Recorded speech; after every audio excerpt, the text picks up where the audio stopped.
Good, y'all. I'm Jerry, about to check out 10 canceled WWE WrestleMania matches. This video by Cultaholic Wrestling once again. It's a shame that WrestleMania is the biggest stage of them all, the grandest stage of them all, the most watched pay-per-view possibly of the year, because there's like the Super Bowl for WWE.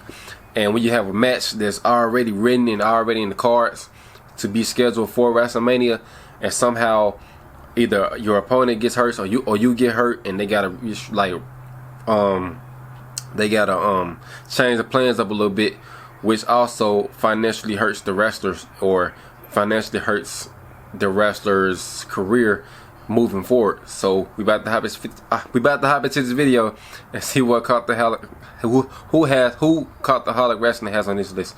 Let's go. I can't even talk. Considering WrestleMania's reputation and importance as WWE's flagship event, you might be forgiven for thinking that the show's lineup is written far in advance, laminated, and then placed in a locked vault somewhere deep in the heart of Titan Towers. Yeah. While WWE may strive to have the they should have put CM Punk in that match they had with The Rock and John Cena. Timing issues and other unforeseen circumstances, like the whims of a deranged billionaire, for example, can make that whole card subject. Recently, it was Bobby Lashley and Bray Wyatt supposed to have a match at WrestleMania, but the plans got changed because Bray got hurt.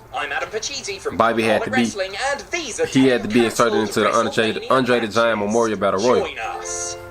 Number 10, Bobby Lashley versus Bray Wyatt at WrestleMania 39. Despite being one of WWE's standout performers for an age leading up to the big show, poor Bobby Lashley couldn't buy his way onto the WrestleMania 39 rundown. There were several matches rumoured for the Almighty, including one last epic showdown with Brock Lesnar, but none of them ended up happening. The most likely bout for Big Bob was against Bray Wyatt, who had become freed up after the Beast Incarnate had refused to work with him. Lashley and Wyatt feuded for several weeks, and it looked like a dead cert that the match would happen in some form or fashion on one of the two nights in Hollywood, even if it was never officially announced. But then the Eater of Worlds disappeared from television, and after weeks of speculation, was removed from the show of shows due to possibly might come back at Backlash. Lashley then threw out an open challenge, which went pretty much unanswered except for KSI, and all Lashley could do was stand and look proud next to his big Andre the Giant Memorial Battle Royal trophy, which he won on the Go Home episode of SmackDown. I know he hated that. Bob. Number 9, the 10-man tag match at WrestleMania 10. A 10-man tag match was supposed to act as the buffer between the Intercontinental title ladder match and the WWE title match at WrestleMania 10.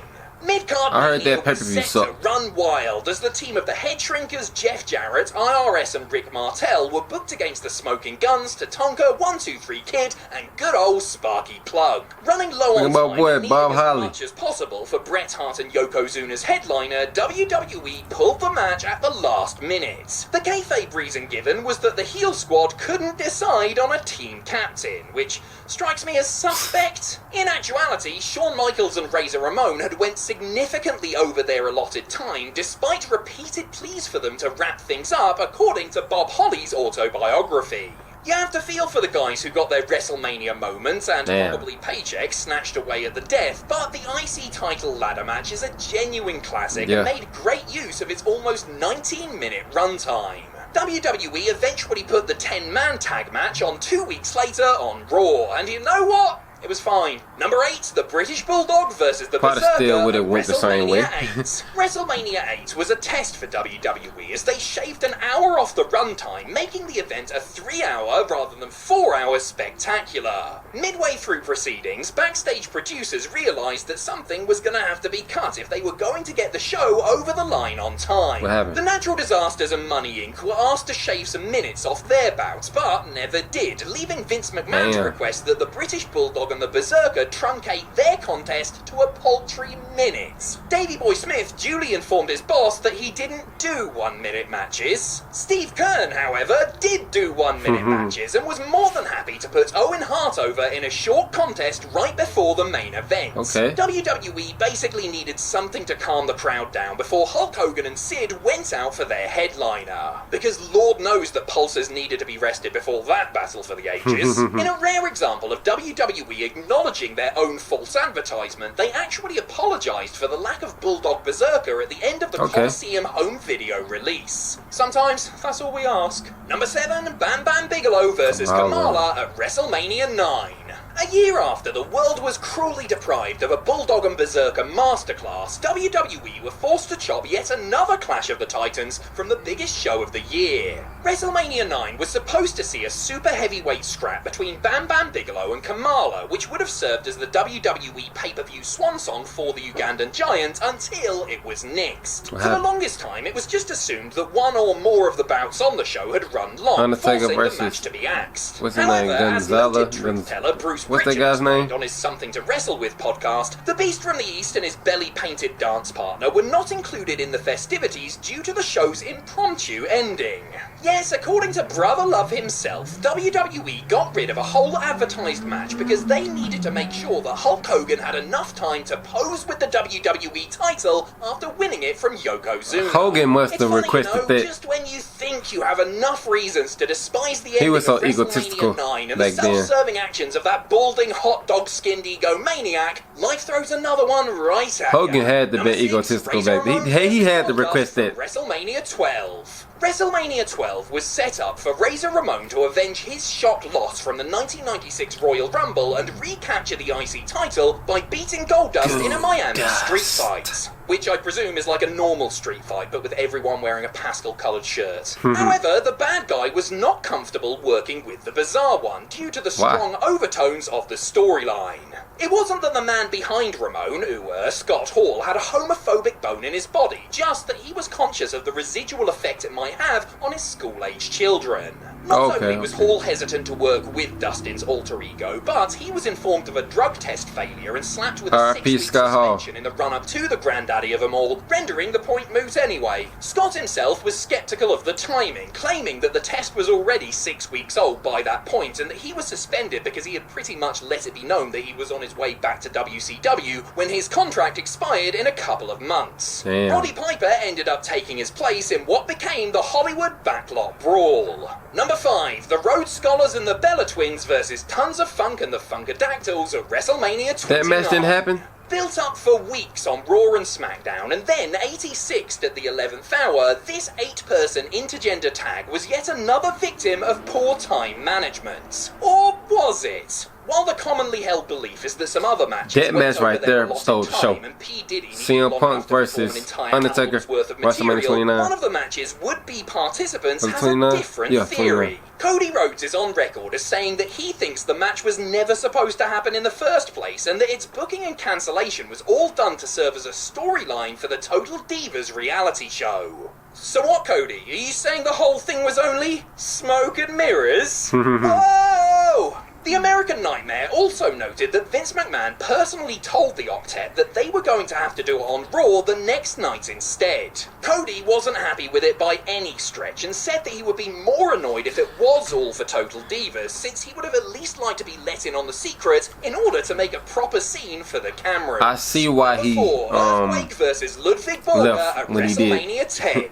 Ludwig Borger was scheduled to wrestle Tatanka at the 1994 Royal Rumble as the Native American sought to redress the end of his undefeated streak. Days before the pay-per-view, however, the Hellraiser from Helsinki knackered his ankle while wrestling at a Madison Square Garden house show. He was taken off the Rumble, but WWE officials expected him back in time for the Showcase of the Immortals. I mean, we couldn't possibly have WrestleMania without Ludwig Borger, could we? Hence, I don't even know who that is. Against Earthquake at Mania 10. I heard of Earthquake. I never heard of Ludwig. For a number of reasons, most of which revolved around the politics of who would go over on the night, since WWE clearly had big plans for Borger, and Quake had not long since returned to the company and was being built for a colossal tussle with Yokozuna. Well, WWE had the problem taken out of their hands when Ludwig not only didn't return in time for the match, but didn't return to the company at all. Wow, I guess what you happened? could say he was finished, with 2 N's, because he was from Finland, which made him a Finn.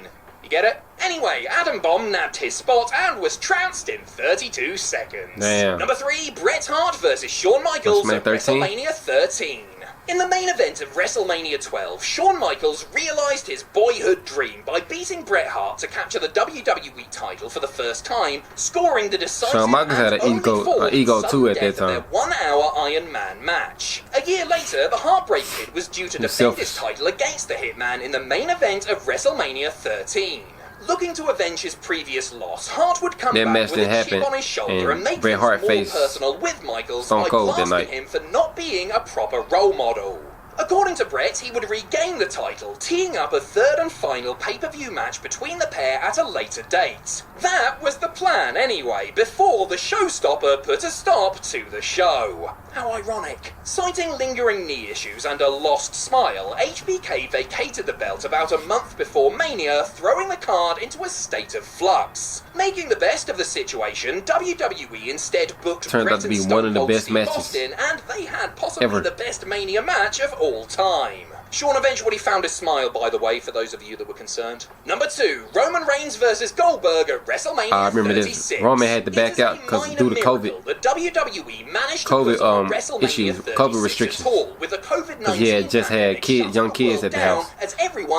His wife just had twins. By hook or crook, right before WrestleMania, I think. To deliver a very different type of WrestleMania, with some matches altered, like the Triple Threat Tag Team Title Ladder match, and others taking place in cinematic form. One wrestler who didn't make it to the show was Roman Reigns, who was scheduled to challenge Goldberg for the Universal title. With the virus on the loose, the big dog wasn't about to risk his health, even with WWE taking as many precautions as possible because of his compromised immune system owing to his previous struggles with leukemia. Appreciating the increased risk that performing presented to one of their biggest stars, WWE respected his decision to withdraw from the event. Braun Strowman ended up taking his place and beat Goldberg to win the Universal title. Sure, it happened in front of like 3 actual people in a sanitized performance center, but it was still better than anything to do with Control Your Narrative. Number 1, Hulk Hogan versus Ric Flair at WrestleMania 8. When Ric Flair showed up on WWE programming, carrying the big gold belt and proclaiming himself to be wrestling's real world's champion, an in-ring meeting with Hulk Hogan seemed inevitable. 2 of the biggest stars in the wrestling world, a proxy war between the best of WWE and the best of the NWA. It was a dream match that seemed tailor-made for the grandest stage.